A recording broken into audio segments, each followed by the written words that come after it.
Several athletes have tested positive for performance-enhancing drugs during the 2018 Pyeongchang Winter Games as well, 2 of whom were using commonly prescribed medication. Read more. Olympic doping ban on 45 Russian athletes upheld by Court of Arbitration for Sport. There are over 100 banned substances on the World Anti-Doping Agency's WADA prohibited list, including commonly known performance enhancers like anabolic steroids and amphetamines. However, the list also includes everyday substances like nasal spray and certain kinds of asthma medication and several methods which prevent the detection of performance enhancers in the bloodstream. Painkillers and common prescription drugs are banned. Many of the substances banned by WADA are commonly prescribed drugs for well-known ailments. Drive. Doug Richards, the head of the Macintosh Sport Medicine Clinic at the University of Toronto, told Global News, "Some of the substances that are prohibited by WADA are available as prescription drugs in different countries," said Richards, who used hair loss medication and insulin as examples. Watch. Japanese athlete expelled from Olympics over doping. In order for a drug to be banned by WADA, it must meet one of 2 sets of criteria. The first involves satisfying 2 of 3 sub-criterion. The drug must be performance-enhancing in nature. Methods can also be included in this branch. The drug must be potentially dangerous to the health of the athlete. The drug must be against the spirit of sport.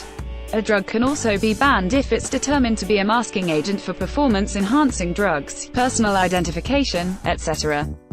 Ken Kirkwood, an assistant professor at Western University's School of Health Studies, explains that while most athletes take drugs to gain some physiological advantage over their competition, this often comes in the form of painkillers and other common agents rather than substances that enhance performance during competition.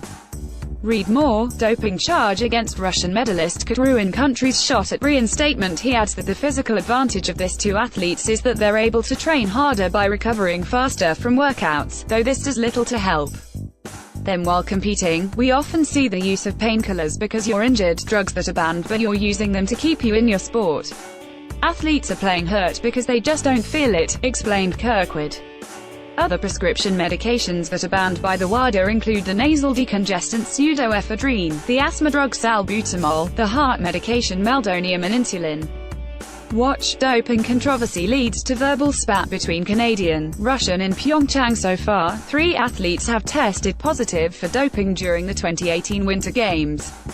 Slovenian hockey player Igor Jeglic was suspended on Tuesday by the Court of Arbitration for Sport after testing positive for phenytosterol, an asthma medicine that has the ability to enhance performance by improving airflow. Russian athlete Alexander Krushelnitsky tested positive on Sunday for the banned drug meldonium, costing him the bronze he and his wife won in mixed doubles curling. Lastly, Japanese speed skater Kei Sato was cast out after testing positive for the masking agent and diuretic, acetazolamide. New ways of avoiding detection are constantly being developed. In addition to the wide range of drugs athletes are prohibited from using, detection technology is improving slower than drugs and masking techniques are developing. For example, while athletes have the option to submit prescription medication for therapeutic exception, this has become a point of contention in the past where athletes have claimed they had no intent to cheat but rather forgot to declare their medication.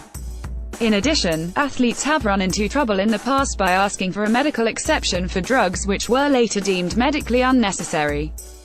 Read more. Russian sports minister says Olympic curler didn't take banned drug deliberately. Norway, for example, submitted therapeutic exceptions for a large number of asthmatic athletes, which came under suspicion.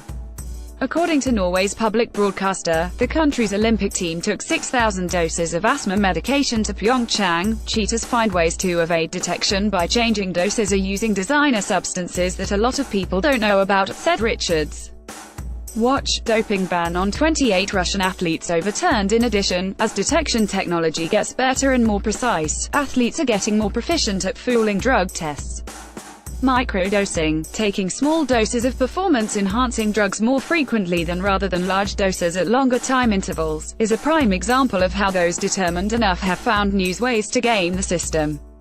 In response to the constantly growing roster of detection avoidance techniques, Richards explains that authorities introduced a method called the biological passport in 2009, which tracks biomarkers over time to establish baselines for each athlete. Regardless, these have not produced any noticeable uptick in positive test results. Watch: Putin welcomes decision overturning doping bans on some Russian athletes. Kirkwood and Richards agree that professional sport authorities are still a long way away from getting a handle on doping. There are a lot of clean athletes, but there is a lot more drug use than the tests would suggest. Copyright 2018 Global News, a division of Chorus Entertainment Inc.